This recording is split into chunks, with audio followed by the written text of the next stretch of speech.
전 세계 가나안 성도들을 위한 신앙방송 신앙터치 시즌3 시작합니다.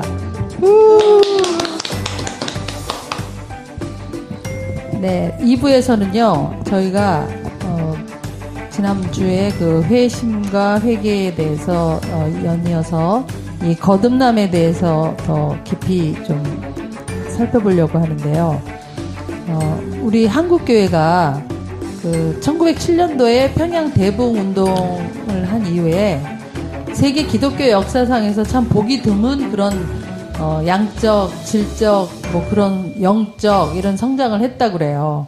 근데 우리가 지금을 보면 그 1907년도의 그 성장에 비해서 지금은 뭐 여러 가지 뭐 자유주의니 뭐 이단들 뭐 이런 활동 때문에 그 질적 성숙이 실패했으면 물론이고 또 교회에서 거듭남에 대한 그 얄팍한 이해와 잘못된 가르침, 또 거듭남의 복이 마치 물질과 건강의 복인 양 이렇게 가리키는 거, 또 심지어는 로마서 10장 10절 말씀을 이용해서 거기에 그렇게 나와 있잖아요. 사람이 마음으로 믿어 의에 이르고 입으로 시인하여 구원에 이르느니라. 이 말을 가지고 그냥 단순히 입술로 시인하면 그게 거듭남의 체험이다. 이렇게 잘못 교육하는 이 현 세태를 우리가 참 울분이 일어서 개탄하면서 개탄하는 마음으로 이걸 거듭남에 대해서 다시 되새겨보고자 그 스테판 차녹이라는 분이 쓴 책이 당신의 거듭남은 확실합니까? 라는 책이 있어요. 그 책이 굉장히 두꺼운데 우리가 그걸 다 다룰 수는 없고 그 중에서 중요한 것만 저희가 뽑아서 그 첫 번째로 거듭남의 본질에 대한 정의를 우리 구찌 언니가 정리해 오셨죠? 정리는 했습니다만 좀 말이 어렵죠? 정리는 했습니다만 이분이 옛날 분이어서 그래서 말이 좀 많이 어렵고 들으실 때도 이게 무슨 말이지? 하면 댓글을 좀 남겨주세요. 왜냐면 저도 무슨 말인지 모르겠어요. 아니, 근데 이 고전 아니면 이 거듭남에 대해서 이렇게 또 해놓은 책이 없어서 어쩔 수 없이 고전을. 예, 맞아요. 근데 이해할지 모르겠어요. 네. 저도 100% 이해는 잘 안 되고 이해한 만큼 제가 설명해 드릴게요. 거듭남이라는 게 이분도 좀 아셨어요. 논쟁들 때문에 본질에 대한 논쟁들 때문에 그러니까 설명하기가 되게 어렵다는 거예요. 그렇죠. 그러니까 뭐 거듭남이 질적인 것인가, 뭐 아니면 영적인 본체인가. 그 만약에 그게 질적인 것이라면 그게 습관인가, 능력인가, 뭐 이렇게 되다 보니까 굉장히 모호하게 되는데 그 거듭남이 또 왜 본질적으로 정의를 설명하기 어렵냐면 그 효과만 가시적이기 때문에, 예.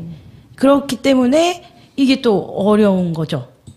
그래서 우리가 가시적이라고 하는 거는 그러니까 눈에 보여진다는 건데 눈에 보여지는 거는 본질이 아니라 효과잖아요. 그렇죠. 예, 그러니까 씨를 뿌려서 자라나서 번식을 하잖아요. 네. 근데 그 씨를 뿌려서 자라나서 번식을 했기 때문에 우리가 그걸 보고 이제 자라난 걸 알잖아요. 근데 문제는 뭐냐면 그 씨 안에 예를 들어서 그 껍질하고 외피 속에 뭐가 있느냐, 이거를 우리가 알 수가 없잖아요. 그러니까 거듭남의 본질이라는 거는 그거랑 좀 비슷하다는 거죠. 네. 그렇기 때문에 가시적으로 나타나는 효과로 우리가 알지만 실상은 그 효과가 아니라 더 안쪽에 있는, 씨 안쪽에 있는 그래서 그게 뭐냐고. 그거기 때문에 힘들대요. 힘들대요. 표현하기가. 그리고 우리가 원래 신앙이라는 게 그런 거예요. 종교는 실체가 없어요, 사실은. 그러니까. 그렇죠. 종교는 그 어떤 종교도 실체가 없기 때문에 고대로부터 수많은 사람들이 뭘 했어요? 우상을 만들었잖아요. 네. 그래서 하나님이 우상 만들지 말라 그러는 거예요. 근데 종교하고 신앙하고 같은 거예요? 아니, 우리가 다르다고 얘기를 하죠. 우리가 우리 스스로 다르다고 말하지만 종교라고 얘기하지 않잖아요. 그래? 신앙이라는 게 신앙심을 말하는 거죠. 마음으로. 왜냐하면 종교라는 건 실체가 없고 그것이 실체가 없는 것을 향한 어떤 마음을 쏟는 거잖아요. 근데 그거는 기독교든 모든 종교가 마찬가지예요. 그래서 그냥 신앙이라 그러는 거예요. 그걸 신앙이라 그러는 거죠. 근데 이제 우리가 말할 때 우리의 신앙이라고 하는 것은 진리를 추구하는 것. 그러니까 우리만 독특하게요. 이상한 교리가 만들어졌는데 그게 뭐냐면 하나님을 아는 지식이 발달하게 된 거예요. 그러니까 어떤 종교도 삼위일체론처럼요. 신 그 자체를 연구하고 그것을 철학화시키고 규명하려고 노력했던 집단이 없었다니까요. 그래서 보통은 힌두교도 그 방대한 경전들을 갖고 있는데 신에 대한 학문이 아니라요. 신이 밥을 먹고 누구를 만나서 결혼을 하고 배신을 당하고 이런 이야기예요. 이야기들을 집중해서 놓은 거지. 그렇기 때문에 그런 어떤 신에 대한 고찰과 학문이 있는 게 아니잖아요. 그게 기독교 신앙의 다른 것 같아요. 근데 이제 무슨 얘기를 하고 싶으냐면요. 우리가 신앙이라고 하는 것이 실체가 없어요. 실체가 없기 때문에 거듭남이라고 하는 것도 도무지 어떤 실체를 찾을 수가 없는 거죠. 그게 사실 딜레마이긴 해요. 근데 실체는 찾을 수 없지만 또 거듭나면 삶으로 드러나지 않을 수 없는 게 또 거듭남 그렇죠. 아닌가요? 거듭남이라고 하는 것이 실체가 없는데 그 거듭남을 체험한 내 자신이 실체가 되는 거예요. 그래서 내 삶에서 무언가가 실체로 나타나기 때문에 이 거듭남이라고 하는 신학적인 학문이 만들어진 거란 말이에요. 그리고 어떤 나의 실체, 내 삶에서 나타나는 신앙의 실체들이 어떤 양상으로 나타나는 것은 거짓이고 이런 식으로 나타나는 것은 진실되다. 그래서 우리의 거듭남이라는 것은 이것이다 라고 하는 결론에 도달하게 된 거죠. 그리고 그 근거를 성경에서 찾아간 거예요. 네, 그렇게 이해하시면 돼요. 그러니까 거듭남은 되게 간단하게 말해서 삶의 목적이 바뀌는 거예요. 거듭남의 본질이 삶의 목적이 삶의 목적이 바뀌는 거고 그 목적은 그리스도의 목적이어야 되는 거예요. 우리의 삶의 목적이 그리스도의 목적. 그래서 그것이 이 성경 구절에 이렇게 되어 있죠. 고린도전서 5장 14절이에요. 살아있는 자들로 하여금 다시는 그들 자신을 위하여 살지 않고라는 말씀이 있어요. 그래서 거듭난 사람들은 자신을 위해 살지 않고 그리스도를 위하여 사는 거예요. 그러니까 그런 식으로 삶의 목적이 바뀐다는 거죠. 네. 자기를 위한 삶에서 그쵸. 그리스도를 위한 삶으로 바뀐다는 거죠. 네. 근데 그리스도를 위한 삶으로 바뀐다 이러면 뭐 다 그러시진 않겠지만 일부 어떤 청취자들은 다 선교사가 되고 다 목사가 되고 다 그러라는 건가? 이렇게 알아들으시면 곤란한데요. 그걸 이렇게 바꿔야 되죠. 제가 볼 때는 그건 언어를 잘못 선택한 것 같고요. 네. 이렇게 표현해야 돼요. 무엇을 위하여가 아니라요. 자신에 의하여 살아가던 삶이 그리스도에 의하여 살아가는 거예요. 그러니까 그 본질의 방향성과 밀어내는 힘, 생명력이 자신에 의해서 살아가는 게 아니라 그리스도에 의해서 살아간다고 이렇게 표현해야 되죠. 그럼 그리스도에게 온전히 의지한다, 뭐 그런 식으로? 의지한다라는 말보다는요. 네. 그리스도에 의하여. 그러니까 그 의하여를 설명을 해주셔야 될 것 같아요. 의하여라는 것은 원인이 거기에 있다는 거예요. 그러니까 원인과 결과가 있잖아요. 원인의 축에 그리스도에 의하여 살게 된다는 거예요. 그러면 뭐 쉬운 예로 한다면 네. 내가 좋은 회사에 들어가서 돈을 많이 벌고 싶다. 그러면 그게 내가 잘 먹고 잘 살고 부모님한테 효도하고 이런 생각을 가진 사람이었었다면 네. 그 생각이 하나님의 나라를 더 만들고 하나님의 나라를 그러니까 하나님을 위해서 하나님의 나라를 펼치는데 내가 버는 돈이 도움이 되기 위해서 뭐 이런 식으로 생각이 바뀐다. 뭐 이런 아니요. 전혀 그런 의미 아니에요. 그런 의미가 아니에요. 그거 너무 위험하고 이런 거죠. 제가 좀 설명을 해볼게요. 의하여라는 뜻은 어떤 사람은 이렇게 생각할 수 있어요. 위하여라 그러면 난 나를 위해 살지 않은데? 그렇지. 그런 말 할 수 있죠. 난 내 인생 포기할 거야. 그렇게 말할 수도 있잖아요. 그렇지만 모든 인간은 삶을 살아갈 때 그 삶의 연속성과 삶을 살아가는 이유가 뭐예요? 자기 위해서 하는 거죠. 자기를 위해서 사는 게 아니라요. 자기에 의해서 살아가는 거죠. 그러니까 그 위해서와 위하여가 아니라 의하여예요. 의하여. 그러니까 그걸 설명을 잘 해주셔야 될 것 같아요. 나에 의해서 살아가는 거잖아요. 그러니까 내가 산다는 거잖아요. 내가 살아가는 거죠. 그러니까 내가 그 생명의 근원이 나에게 있는 거죠. 생명 에너지가 나에게부터 나와서 나에 의해서 내가 인생을 살아가는 거예요. 밥을 먹고 일을 하고 돈을 벌고 자식을 낳고 살아가는 것이 나에 의해서 살아가는 거예요. 그래서 인생의 방향이라는 것이 나를 향하여 가고 있는 거예요.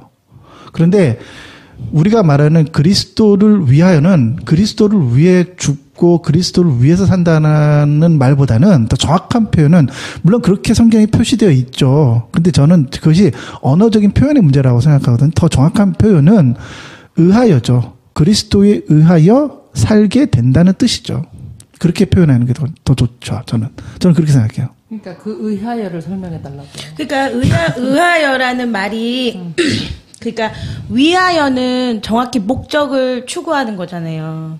그러니까 영어로 치면 for에 해당이 된단 그쵸? 말이에요. 그러니까 for가 어부로 바뀐다 그 소리잖아요. 그쵸. 근데 네. 이게 for 같은 목적이라는 거는 이제 이게 완성과 성취가 있단 말이에요. 그러니까 전치사 for가 붙어서 어떤 동사를 나올 때는 그게 행위가 중점이 되기 때문에 for 다음에는 주로 동사가 나와요. 부정사가 나온단 말이에요. 아마 영어도 비슷할 거예요. 거의 비슷한 맥락이니까. 멋진데? 근데 그 어부나 이게 어부로도 표현이 되기도 하지만 바이로도 표현이 되거든요. 그렇죠. 예. 그게 의하여예요. 그러니까 그거에 기초해서 그러니까 만약에 어부로 표현된다 그러면 스페인어 성경을 못 봤는데 이게 만약에 대라는 걸로 표현이 된다 그러면 스페인에서는 그게 대거든요. 그 유명한 말이 있잖아요. 링컨이 of the people, 예. for the people. 예, 그거를 번역할 때 잘못 번역해가지고 위하여로 번역을 한 거예요. 그 by the people을. 예, 의하여라고 말해야 되는 거. 정확한 번역은. 그러니까 이게 만약에 어부라고 얘기한다 그러면 이건 소속되어 있는 거거든요. 그러니까 어부가 아니라 바이로 얘기해야 되네. 그리고 바이라고 네. 바이라고 만약에 표현이 되어 있다면 이거는 수단이에요. 그러니까 경로. 국민에 의하여 정치가 되는 거지 국민을 위하여 정치라는 게 그러니까 아니에요. 무슨 말이냐면 이게 만약에 바이로 표현이 됐다 그러면 이거는 인간은 그러니까 수동적인 게 되는 거예요. 주체가 능동의 주체가 그리스도가 되는 거예요. 그리스도가. 예. 그리고 저는 수동의 그냥 매개체일 뿐이에요. 그러니까 이해가 되네요. 네. 그러니까 좀 그렇게 이해를 하면 조금 그러니까 다르지 그렇다면 않을까. 그동안은 내가 능동의 주체가 돼서 내 삶을 내가 주관하고 그쵸. 내가 목적을 가지고 내가 살았다면 예. 거듭나게 되면 지금 구찌언니 표현대로 나는 수단일 뿐. 그렇죠. 예, 그 주체나 능동체는 예. 그리스도가 나의 삶의 주체가 되는 거죠. 그렇죠. 능동자가 되는 거죠. 네. 그러니까 제가 이해하기로는 그랬어요. 이게 내가 돈을 많이 주고 많이 헌금하고 내 인생을 헌신하고 이게 별로 중요하지 않아요. 그냥 내가 내 삶에서 굉장히 열심히 살다가 이 능동의 주체가 나를 통해서 뭔가를 이루길 원하면 그냥 내가 내 힘을 빼고 그거가 내가 수단이 되도록 내어드리는 거죠. 전화를 하잖아요. 그러면 제가 작두 누님한테 전화를 해요. 네. 수화기를 통해서 하는 거예요. 그죠? 그러니까 전화선을 통해서 내 말이 전달이 되는 거잖아요. 이 전화선은 아무런 의미가 없잖아요. 그러니까 우리가 이거인 거예요. 전화기 같은. 그러니까 아니. 거듭나면 그 전화기라는 걸 깨닫는다는 거예요? 그쵸. 아니면 내가 전화기로서 살아간다는 거예요? 그러니까 그 자체를 안다는 거지? 그쵸? 그 자체를 안 돼. 내가 전화기야. 라는 거를 깨닫는 거죠. 예. 그러니까 또 거듭남은 그걸 깨닫는 거고 회심은 또 능동적이 되거든요. 그러니까 이건 또 다른 문제예요. 예. 그러니까 거듭남은 되게 중요했던 내가 하나도 중요하지 않은 그러니까 내가 전화 거는 사람인 줄 알았는데 알고 보니까 내가 전화기야. 전화 거는 사람이 들어주지 않으면 아무것도 못하는 전화기였다라는 걸 깨닫는. 그냥 이렇게 생각하시면 돼요. 그러니까 내가 전화기였어라고 깨닫지만 그리고 나서 이 전화 거는 대상과 나와의 관계가 없으면 아무것도 못하는. 그래서 성경 이런 말도 있잖아요. 우리가 질그릇이 된다 그러잖아요. 토기장이의 그 비유처럼 우리가 그 토기장이가 원하는 대로 빚어지는 거죠. 우리가 거듭남이라는 게 말 그대로 다시 태어나는 거잖아요. 그래서 예시를 들은 게 뭐냐면 그 우리 뱃속에 있는 애기 그러니까 태아는 아무것도 하지 않잖아요. 엄마가 먹는 거를 먹고 얘가 스스로 먹거나 뭐 이렇게 하지 않는단 말이에요. 자기의 그 몸을 만들어내기 위해서. 이게 거듭남인 거예요. 근데 태어났잖아요. 그러면 엄마는 분리가 되잖아요. 분리가 되면 얘가 스스로 숨을 쉬어야 되고 얘가 스스로 밥을 먹어야 되고 얘가 스스로 소화를 시켜야 된단 말이에요. 이거는 회심이라는 거죠. 생명을 주는 건 거듭남이고 태어나서 여기까지는 얘가 하는 게 하나도 없어요. 그냥 엄마가 먹는 거, 엄마가 숨 쉬는 대로 숨 쉬고 엄마가 자는 대로 자고 이렇게 되는데 태어나는 순간은 이게 회심이라는 거죠. 그래서 그때서부터는 자기가 주체가 돼서 먹어야 되고 마셔야 되고 숨 쉬어야 된다는 거죠. 이분은 이렇게 설명을 하셨더라고요. 거듭남이 아닌 거를 좀 해보면 그러면 거듭남을 좀 이해할 수 있지 않을까. 그렇죠. 그래서 모태 집사님이 거듭남이 아닌 것들을 또 정리하셨죠. 네. 그러니까 거듭남이 아닌 거는 또 뭔가요? 그러니까 이 거듭남이 참 말은 쉬운데 니고데모도 잘 이해하지 못했던 거잖아요.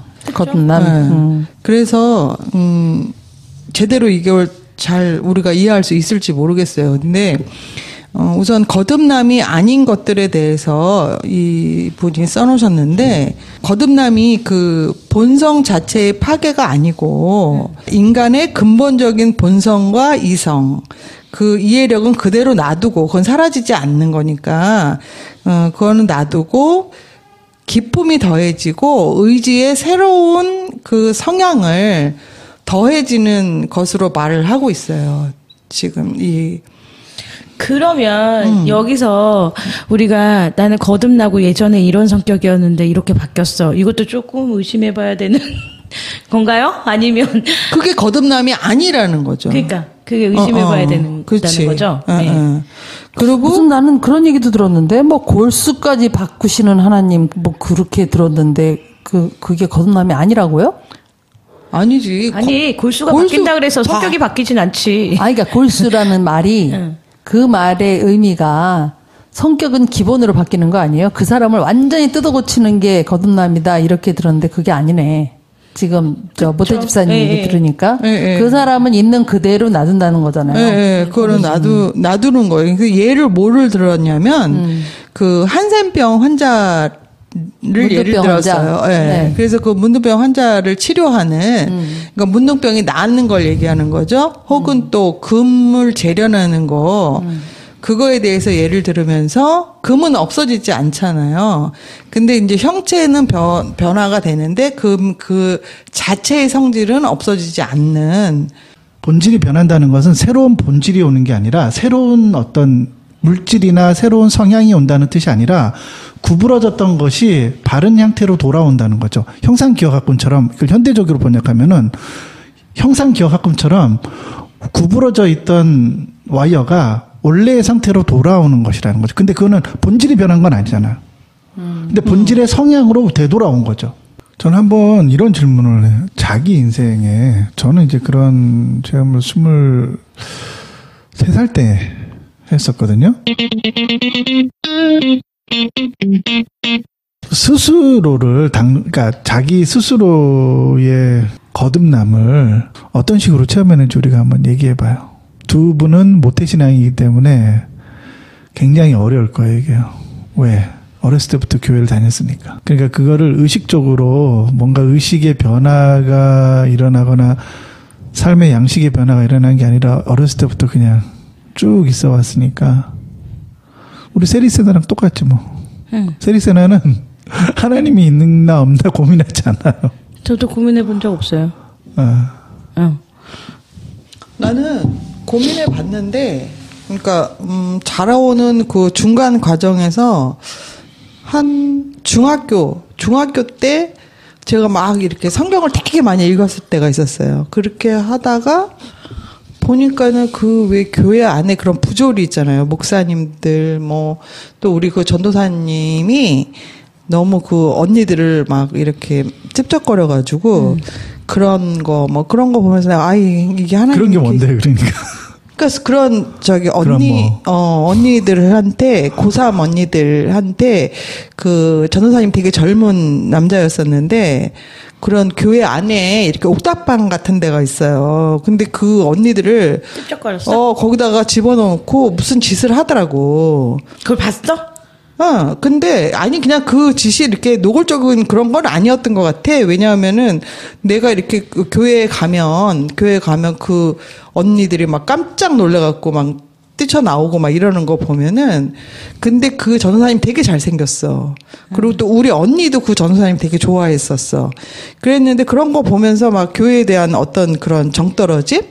그래서 그때부터 계속 교회도 안 나갔어요. 근데 그거는 교회에 대한 정떨어짐이고 사람에 대한 정떨어짐이지 하나님이 없다라고 부정한 건 아니잖아요. 하나님이 계시면 어떻게 저런 주의 종들이 저 모양일까 그렇게 생각했던 거죠. 그때는. 그래요? 네, 그래서 우리를 임신할 때까지 내가 교회를 안 나갔어요. 교회를 안 나가고 또 그 교회 다니는 사람들을 그 예수쟁이라 그러면서 내가 막 너무 싫어했어. 아유, 저것들 모여서 하는 짓들이 뭐 이렇게 뭐 집안에서나 잘하지. 뭐 그런 비판적인 눈을 가지고 그랬었어요. 그랬는데 우리 임신해가지고 그때 한 3개월쯤 됐을 때인데 시장을 갔다가 오는데 우리 집 앞에 이렇게 성결교회 지하에 무슨 성결교회가 하나 있었어요. 근데 그 성결교회에서 찬양이 흘러나오는데 말도 못하게 눈물이 나는 거예요. 그래서 나도 모르게 거기로 들어가가지고 거기서 이제 그러니까 너무나 오랜만에 예배를 드린 거예요. 그 예배를 드리고 그리고 그 전까지만 해도 저는 그랬다 그랬잖아요. 고등학교 때 또 저기도 다녔었지. 그 조영규 목사님한테 또 한때 미쳐가지고 거기도 열심히 다녔었다. 그러니까 신을 부정하지 않았다니까. 하나님을 부정한 적은 없다니까요. 글쎄, 부정하지 않아. 뭐 하여튼 그런 하나님에 대한 그런 부정하지는 않았지만 그렇다고 그렇게 애틋하지도 않았던 것 같아요. 그치. 근데 이게 모태신앙 같은, 저 같은 경우에는 그냥 하나님은 없어 라고 그냥 마음을 먹은 거예요. 그러니까 나도 그랬나 봐. 있어도 그럼. 상관없는데 나랑은 아무 상관이 없어. 라고 그냥 마음을 먹은 거지 그 존재 자체를 부정하는 것 자체가 굉장히 힘든 일이에요. 맞아. 예, 왜냐면 태생적인 부분인데 그렇기 때문에 모태신앙이 아닌 사람들이 우리를 봤을 때는 되게 웃긴 거지. 맹목적이지, 맹목. 아니, 맹목적인 게 아니라 저렇게 축복을 받고도 저 정도밖에 안 돼. 나는 여기까지 빡빡 기어오는데 얼마나 힘들었는데, 니들은 좋은 밭에서, 옥토밭에서, 왜 거기까지밖에 못해? 라고. 근데 그게 그렇게, 모태신앙이 아닌 사람들의 얘기를 들어보면, 그 사람들은 나중에 그 믿음이 항상 흔들린다 그러더라고. 그래서 이 불안 가운데 있다 그래요. 근데 우린 또 솔직히 불안하진 않잖아. 그러니까 그게 그 말이라니까? 그냥 우리가 작정하고 부정하는 거는 돼도 이게 그냥 하나의 삶의 일부였는데 이거를 떼내고는 못 사는 거죠. 근데 반대로 그 사람들은 없다가 다른 걸 끼워놨으니까 잘 있나? 이렇게 살펴보고 잘 크나? 이거는 그냥 인간이 나약하니까 느껴지는 불안감은 당연할 거라고 생각을 해요. 근데 뭐 이런 거 있잖아요. 이슬람을 믿다가 기독교로 개종한 사람. 이런 사람들은 정말. 그래도 그 사람은 신의 존재를 믿었으니까 그냥 갈아탄 거밖에 없잖아요. 그런가? 아예 존재 부정을 안 한 사람들이 힘든 거지. 무언가가 있다라고 생각했던 사람들은 그냥 내가 이 신을 믿었는데 이 신이 아니고 이 신이었어? 이렇게 들리는 거는 그렇게 할 수 있냐고. 우리가 만약에 지금 하나님 믿고 있으면서 만약에 이슬람 신이 맞는데 그런다 그래서 그렇게 갈아탈 수 있어? 난 못할 것 같아. 저는 회심도 같은 맥락이라고 보는데요. 내가 실상을 믿었던 게 난데 그렇지. 하나님이라고 믿었다고 착각하고 산 건데 갈아탄 거잖아요. 난 그 맥락에서 똑같지. 무신론자들은 신이 없다지만 무신론자가 아닌 사람은 그 신을 바꾸는 거는 그렇게 어렵지 않지. 그쵸. 신이 있긴 있어. 우리는 그게 신을 바꾸는 게 어려운 게 아니라요. 네. 삶의 양식을 바꾸는 게 어려운 거죠. 그 종교 안에 있는 삶의 그 종교적 양식이 있잖아요. 우리도 보세요. 기독교적 양식이 있잖아요. 그거를 바꾸는 게 얼마나 힘들어요. 예를 들어서 주일 예배에 계속했는데 주일 예배 안 해도 돼요. 이렇게 말하면 편하나요, 마음이? 그거 되게 어렵잖아요. 그렇죠. 어렵죠. 네. 나만 편해? 그러니까 아는데 그래도 나만 편하구나. 나는. 근데 너는 종교 중독자가 아닌 거지. 그러니까 그런 생활을 안 해서 그런가 봐. 그렇죠. 그러니까 우리처럼 이렇게 중독이 되면 거기에서 벗어나는 게 좀 힘들지. 얘기가 딴 데로 샜지만 하여튼 거듭남에 대한 체험은 우선은 이 모태신앙인 분들은요, 이 거듭남을 인식하는 게 되게 어려워요.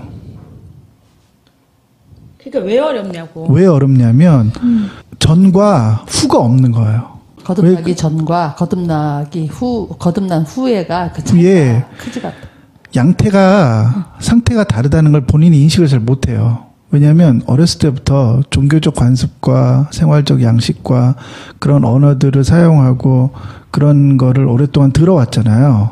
그 익숙한 용어들이기 때문에 그 이전의 상태를 그런 거를 완전히 없는 상태. 그래서 자신을 위하는 삶의 양식을 가지고 살아본 적이 없잖아요. 우리는. 그러니까 모태신앙인 분들은. 그러다 보니까 그것과 이것의 분명한 어떤 선과 예를 들면은 남쪽에 살다가 북쪽에 사는 그런 느낌으로 다가오지 않는다는 거예요. 그러다 보니까 거듭남을 인식하기가 되게 어려워요. 그래서 모태신앙인 분들은 보통은 자기의 인식과 삶 안에서는 회심의 체험만 있어요.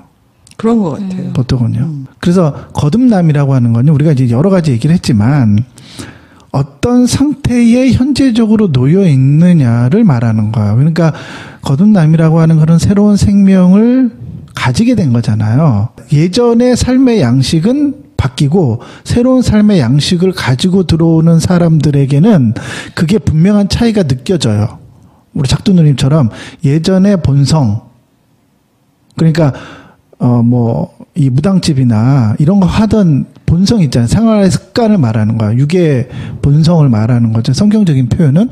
그 육의 본성이라는 게 다른 게 아니라 그냥 세속적인 삶의 방식이 있었던 거예요. 근데 그런 거를 살아본 적이 없으니까 어떻게 해서 사람의 본성이 양식이 바뀌어? 왜냐하면 양식 자체를 오래전부터 교회 안에 양식으로 이렇게 쭉 살아왔잖아요. 그러다 보니까 그런 차이를 잘 못 느끼는 거예요, 본인이. 그러니까 거듭남은 어떤 상태에 놓여 있는 거예요. 상태. 지금 그 사람이 어떤 상태에 놓여 있느냐. 그 상태라는 게 뭐 여러 가지가 있을 수 있죠. 이게 은혜가 없으면 은혜를 사모하고, 은혜가 있으면 더 큰 은혜를 사모하고, 뭐 이런 것, 그 다음에 하나님을 알고자 하는 열망, 이런 게 일종의 어떤 상태를 증명하는 거예요. 그 사람의 거듭남 상태. 그 다음에 이런 것도 있잖아요. 인생의 목표가 딱히 뭐 그렇게 세속적인 목표를 갖고 살아온 적이 있나요? 없죠. 예를 들면 이런 거 있잖아요. 내가 100명의 여자랑 한번 살아봐야지. 아니 진짜 그런다니까요. 그런 사람들이 있잖아요. 그런 목적을 갖고, 인생의 목적을 갖고 살다가 예수를 믿고, 이렇게 살면 안 되는구나. 그러면은 분명하잖아, 이게 어떤. 근데 뭐, 모태신앙인 분들은 어렸을 때부터, 하나님을 위해 살아야지. 이런 걸 뭐 귀에 못이 박히도록 계속 들어서 뭐 그렇게 그걸 듣는다고 해서 그렇게 살았던 건 아니지만, 그죠? 그런 거에 익숙한 거죠. 그게 별 차이를 못 느끼는 거야. 그러니까 언제 보통 그런 거를 느끼냐면 모태신앙으로 살았던 사람들은 그래서 피니도 그런 거고 로이존스 목사님도 자기 회심의 체험을 할 때 그런 걸 하거든요. 그러니까 자신이 언제 거듭났는지는 자기도 모르겠다는 거예요. 그런데 자기가 언제 회심했는지는 아는 거예요. 왜냐면 회심의 체험 안에 가장 중요한 게 회개를 하게 되잖아요. 근데 회개 안에서도 자기의 죄에 대한 본질, 죄인됨에 대한 인식, 그런 것들을 하게 되니까 그때만 어떤 분명한 인식을 갖는 거야. 이전과 다른. 그러니까 모태신앙인 분들은 죄와 죄들을 가르치면요, 어떤 회심의 체험이 분명하게 드러나요. 거기서. 그러면 그 사람이 언제 거듭났느냐? 보통은 그것을 체험하기 이전에 거듭났다고 보는 게 맞는 거야. 그래서 거듭난 상태에 있기 때문에 그러한 거를 들을 때 그 사람이 반응을 하는 거야. 그래서 분명히 자기의 의식 가운데 인식하게 되는 거죠. 보통 그렇게 설명을 해요. 그래서 모태신앙인 분들은 거듭남의 자신의 시기, 언제, 어떻게, 이거에 대한 분명한 체험이 없다니까요. 불분명하고 애매해요, 굉장히 자기들도. 근데 분명한 상태는 있다니까요. 어떤 상태에 놓여 있어요, 그 사람들이. 그 상태를 보면은 이 사람이 거듭난 사람이구나라는 거를 알게 되죠. 그러면 거듭난 걸 본인이 모르는데 남이 알 수 있어요? 남이 알 수 있냐고요? 왜 몰라요? 그러니까 본인은 인지하지 못하는데 남은 알 수 있냐고. 자기가 인지하지 못하는데 자기가 거듭났는지 인지 못했다는 거는 자기가 거듭났는지 거듭나지 않았다는지 모른다는 거예요. 자기가 거듭나지 못했다는 걸 확신한다는 거예요. 아니 거듭났는지 안 했는지 아리까리하다는 거지. 본인 자체는 인지하지 못하는데 남은 그것을 인지할 수 있냐는 거지. 그렇죠. 아, 그래요? 네. 본인이 헷갈리는 상태에서 남은 분명하게 인지할 수 있어요?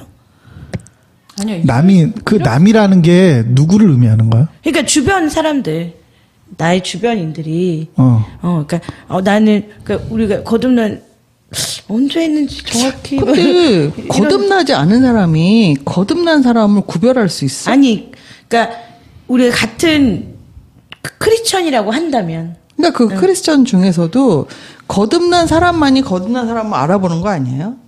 본인이 더 잘 알지 않나? 본인이 딱 봐도 저 사람 거듭나지 않은 것 같은데 본인 판단하는 기준이 있잖아요. 근데 자기도 자기 자신의 거듭나면 아리까리 하잖아. 근데 저 사람은 분명히 아닌 것 같아. 나는 이건 아리까리인데 쟤는 분명히 아니야. 그렇지. 뭐 그렇게 하잖아. 아니야는 있지만 쟤는 그 같은 맥락일 수도 있겠다.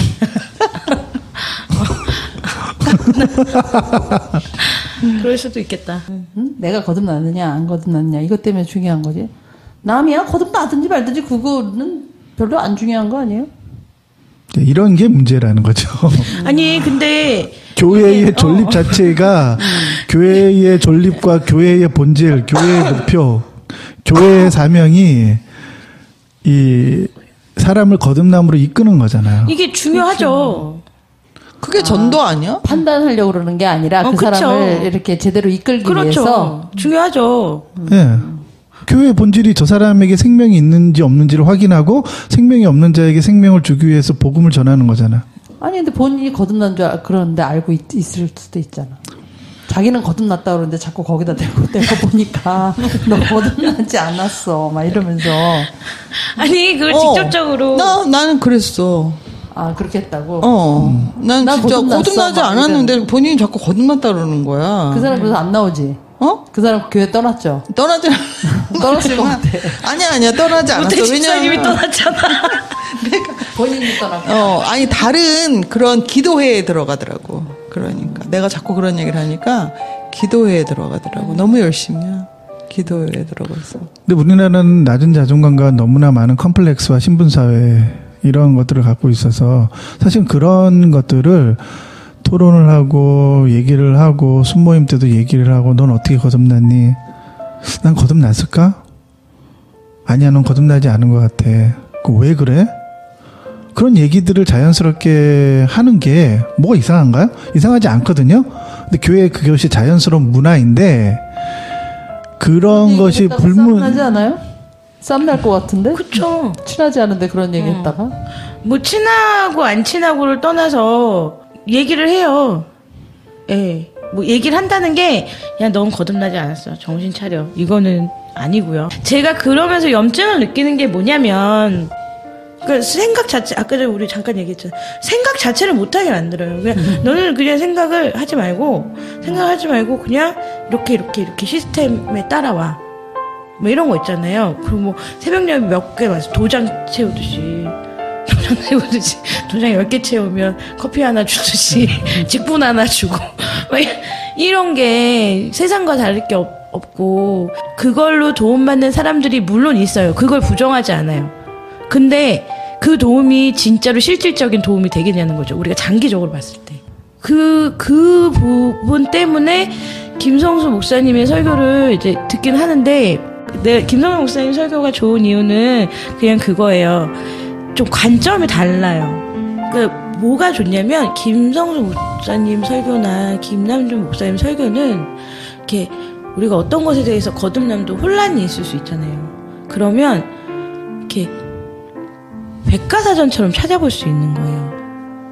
다른 목사님들은 막 자기 얘기를 하는데, 맞아. 예, 이분들은 그럼 막 여러 메시지 중에 정확히 거듭남이라는 게 어떻게 얘기하고 있지? 그러니까 성경과 이 교리에 빗대서 얘기하고 있는 사람은 그래도 김남준 목사님하고 김성수 목사님밖에 없거든요. 네, 지금까지 거듭남에 대해서 여러 가지로 얘기를 해봤는데요. 또 궁금하신 점 있으면 댓글 달아주시면 저희가 또 성의껏 답글 달겠습니다. 네, 오늘도 청취해 주셔서 감사합니다. 수고하셨습니다. 수고하셨습니다.